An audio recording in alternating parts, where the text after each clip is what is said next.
room has never heard about something called climate change.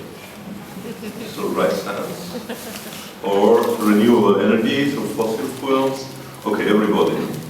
So I think it's time that cinemas, and for at least art house cinema, goes into this subject. Everybody is talking about it.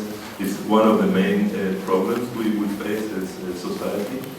And well, cinema and cinemas has been always a place where ideas have been discussed, where new ways of facing things from reality have been told and discussed, and these ideas that became later in some locations mainstream ideas.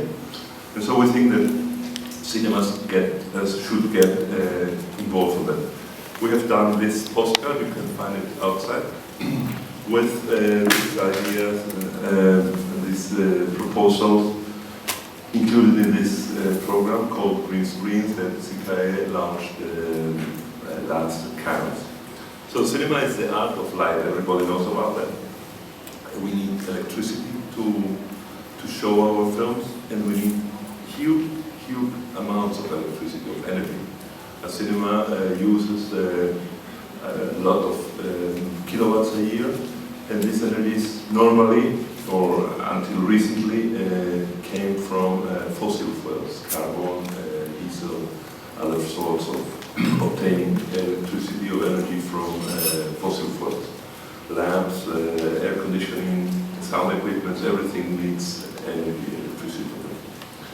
So 160,000 movie theaters around the world are probably some of the highest consumers of energy in the industry. At least in the film industry, it's much more energy consuming in the showing of films than the producing or the shooting of films.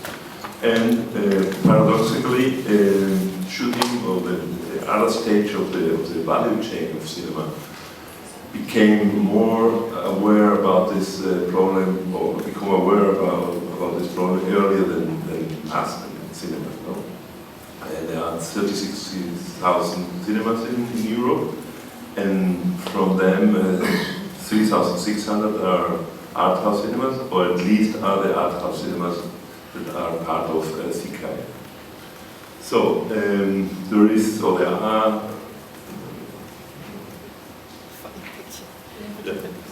there are several or a lot of cinema film people that have taken a role in this engagement. The inventors was at the COP21 in Paris last December.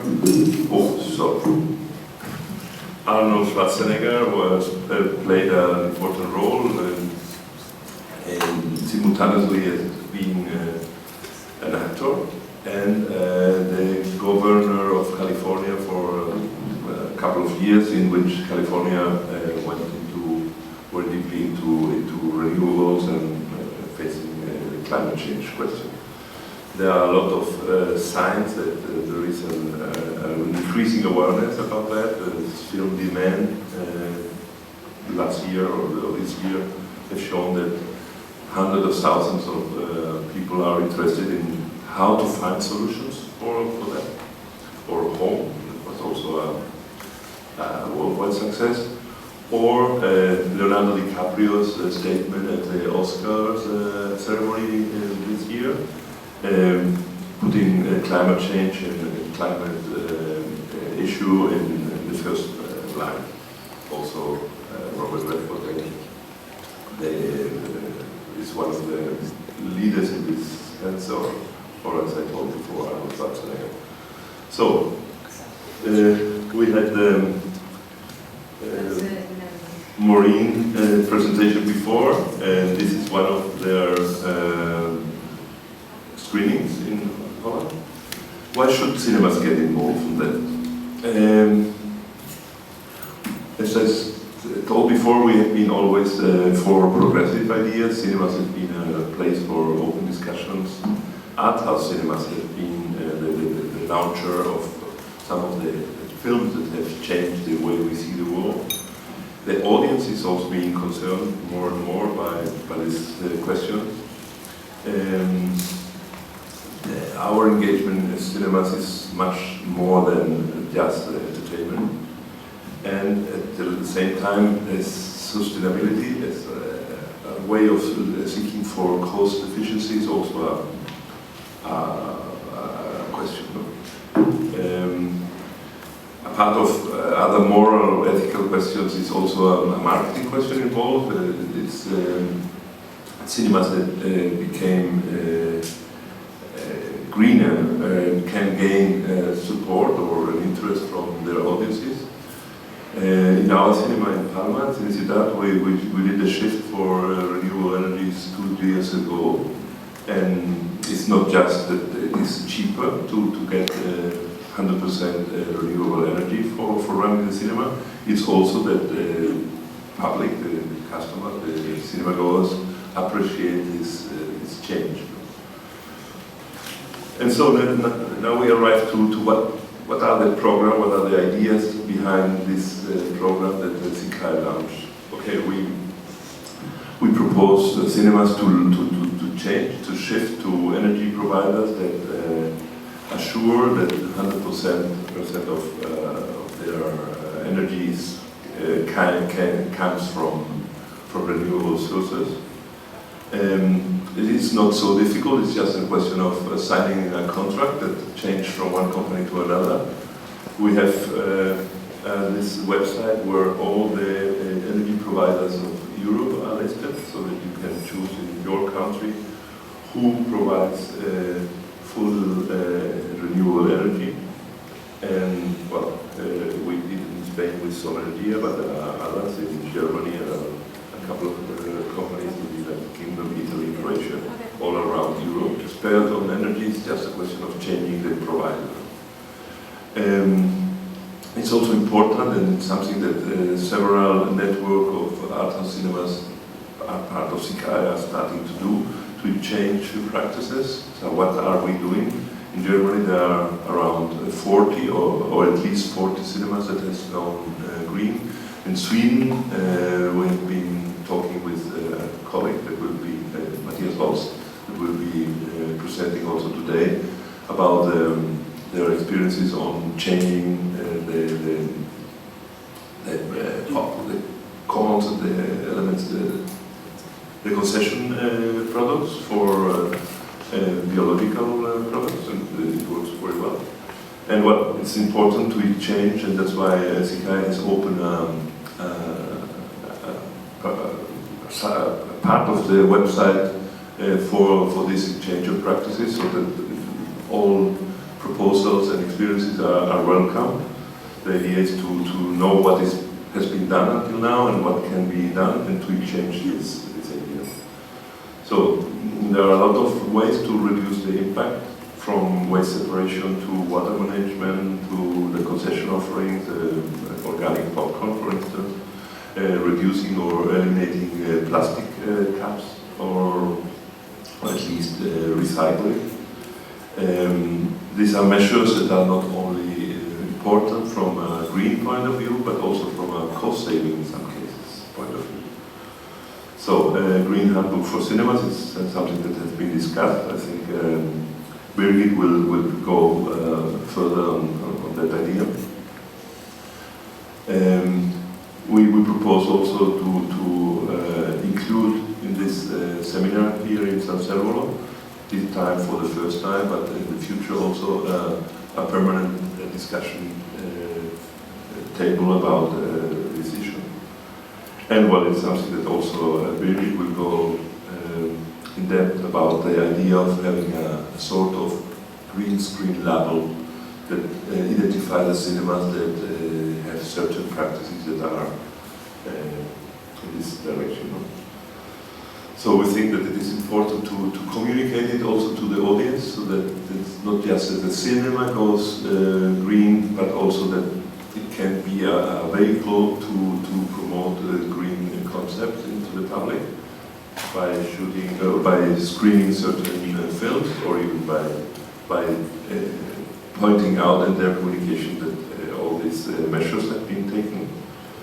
And well, there are a couple of websites where we can get also more inspiration for other measures. And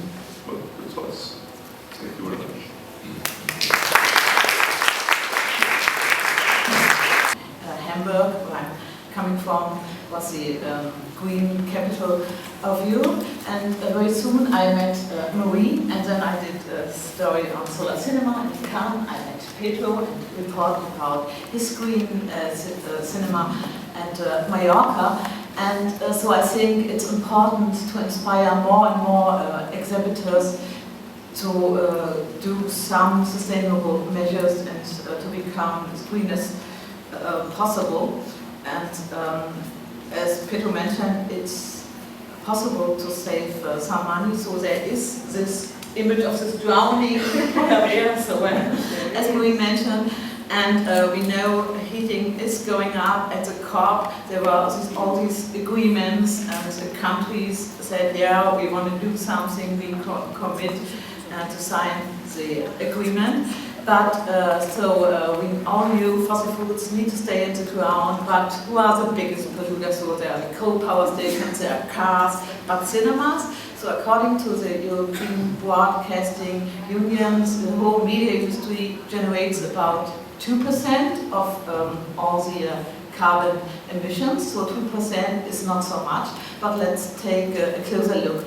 If it comes to buildings, about 40% of the primary energy in Europe is really generated by buildings, because they need a lot of heating, cooling, power, but for everything there are some innovative solutions.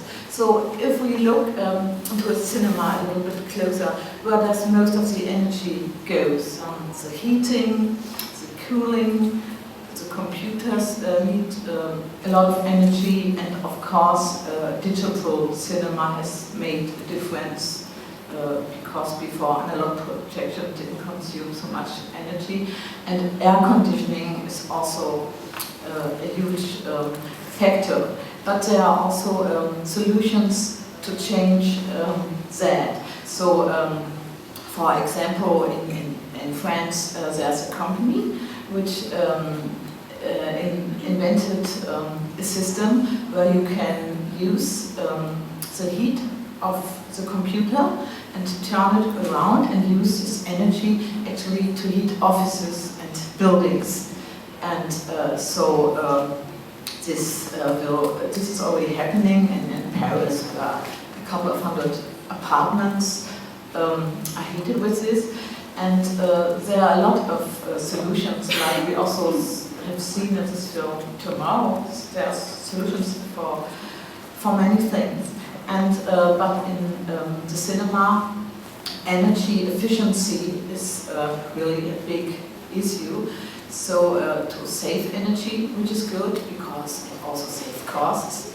And so first of all, it's very important to collect energy data, to analyze, to do an audit, and then you can optimize. So how has the energy consumption changed over the last few years, and how can we actually save energy? So it starts with very simple measures, such as switch off the light or switch off the air conditioner if it's not needed, check the temperatures, how much energy is really needed.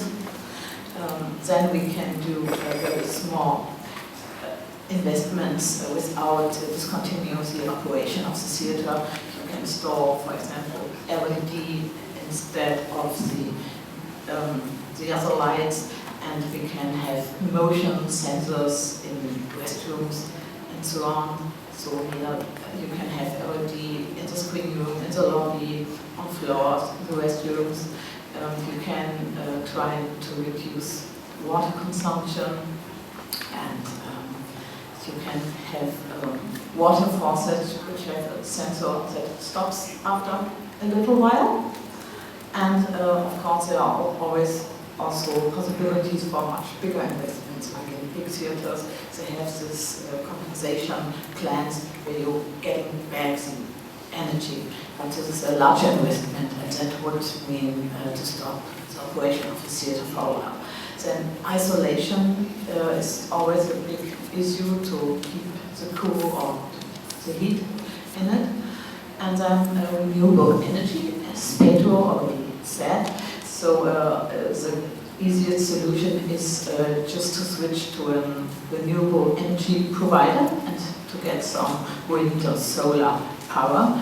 But of course there are also many options how to produce your own energy if it makes sense to put up solar panels on the roof as Maureen does on her van. Some theaters can also do it, and there are also companies who actually rent it out. So there are business models that if you would sign a contract that you pay your energy bill to one solar company and they give you the solar panels for free. And so after 10 years you own them and you won't pay anything anymore. So there are all kinds of models meanwhile. And so this is an option. So of course lights, cooling, everything needs energy. And in Germany, the AG Kino, they have also made a group deal that all the exhibitors, they commit to receive renewable energy, that they get as a group a discount price. And this is also something which would be very good to do it in other countries too. But as we know, in every country the situation is very different, and in some countries maybe even renewable energy is very high. And then you have to think about it. If you also can afford it, it's always you can only get as good as you can, and you have to manage your theater, and it has priority. But if you can save some money, then it's very helpful. So then also plastic, it's a very bad thing really to use it. We all know about these full oceans of plastic waste, which is a problem, and it's not so healthy, so it's better to avoid plastic bottles, plastic caps, and instead you can use glass or porcelain, plates, cutlery. And then if you come into concession, popcorn, there are also alternative solutions for more healthier, like amaranth. And if we are thinking about cleaning, there's also used a lot of chemistry, and so there are non-toxic alternatives which can be used. And waste separation, waste management is also an issue if there's waste. The goal should also be not to produce so much waste, but if so, at least separate paper and so on. So refuse the bad things, reuse, recycle. This is the key motto. And as a German exhibitor said, it's also more believable. So he said, how can we credibly show films about corporate wheeling and dealing if we sell the product at the same time? There's no marketing in it for us, but it increases our credibility. So, and art house exhibitors, they should also then promote this behavior to the audience, and therefore I would like them to give them a green label for their sustainable actions, which has the four fields: waste management, renewable energy, sustainable concession, and energy audit. So, and this is my magazine, and you can download all the magazines on my website, and you can also read some stories about Maureen and Pedro and some alternative solutions. And I have some issues here, and I also just want one more thing. There is a lot of material is packed in boxes like computers in styrofoam, which is styrofoam, which is bad as plastic, and there's even for this there's an alternative. And I just want to give something around. This is made out of plants, and I just want that you can feel. This is not. I'm building a cinema, a 3-screen cinema in Lewis, which is a town 8 miles north of Brighton. I'm very lucky, I'm privately funded, we've got underfloor heating, we've got solar panels. We actually decided that our cinema is visible from the top, so we didn't want to have a whole solar panel roof, so we've got a living roof with some solar panels on top. The advantage of a living roof is that it's really thick, so it's incredibly good for insulation. Our whole one side of the cinema is all glass surround, so it's a solar thermal, really thick glass. So yes, we're very conscious about the green issue, but I'm also very conscious that I want to promote that because it's a huge investment. So I'm very pleased that you're doing this, and I'd like to hook in with that. We're opening in April. So figures will come in after that, so I'm very happy to share those figures with you if you're interested. So does anybody already have green energy, or do you know which supplier you have? Fingers!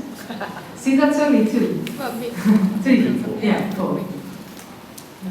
So yeah, I was just interested to see, because like Pedro said, I think even just thinking about it and maybe even switching your supplier, that's a start. And also thinking about why you're doing that. Do you want to save money, or do you also want to promote it? Like you said, it's a choice that you make, and you can also see it as an asset to your cinema without, it's something you do and you make a choice for that, and you can use that in many ways. We built everything from the material we donated. We have furniture from all scaffolding borders. So, and also all the floor, all the seats, and all the podium was made from material that was used or old. So yeah, that's some example how you can actually a little bit save the planet. Great. And actually you could make a thing out of that, rather than saying we are poor, we need things donated. You can say you are also being creative with recycling this stuff and not bringing it into the waste dump. So it's a different kind of storytelling. We are installing solar panels, and also when we opened the cinema we were very we built a bike garage, so we have 22 spaces where and we encourage people to cycle to the cinema. In which country? It's in London, it's Picture House. It's great marketing because you have the bags with the bicycle on, huh? Yeah, it's nice, it's encouraging because you're encouraging your public. I have solar panels in my house, and every morning I look in the meter and it's going backwards, and I'm just like, yeah. So I find it exciting because I'm paying less energy, and it's just your sun giving, and you can engage your public in this, like have it on display, like how much is generated on these graphics, like how much you're saving exactly. I think it's a positive thing, rather than, like we said before, you have the drowning polar bear, which is like everybody's been sick of this drowning polar bear. It's a positive thing to do it, and you have to kind of approach it in that way to be able to raise awareness or to make the right choices. We were not so ambitious to do the big step already in this year, but I'm really happy to hear this, what you've been saying, and I will get back in touch with you, because I think now is the moment where I can encourage the city and also us to do a really like the radical step. Is it this label? So does it work that the cinemas join in and they have to then meet some criteria, or is it more like a positive initiative?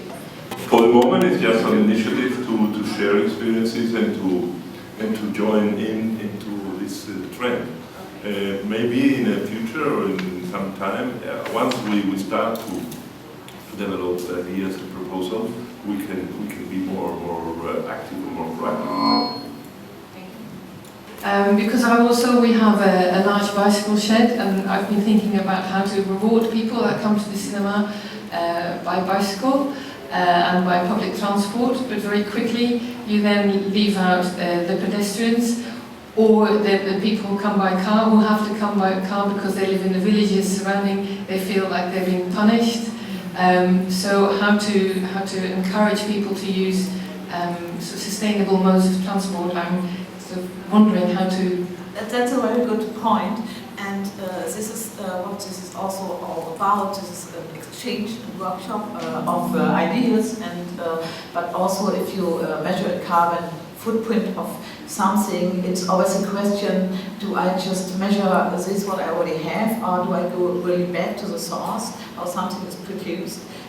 Which is, of course, the whole life cycle assessment then, which is very important, but it makes it much more complicated. And so with transportation, this is also an issue. I think it should be included, and there are, of course, cinemas, like you said, that you have a garage for bicycles, or that they have a combination for subway tickets, and so on. So this also should go into it, but we are really still in the development process, and I think we should pick up on it. And maybe you could, I think, I'm not sure if they did it in Holland, but get in touch with the local transport and maybe see if you could get like a combination ticket of getting a discount if you come by public transport.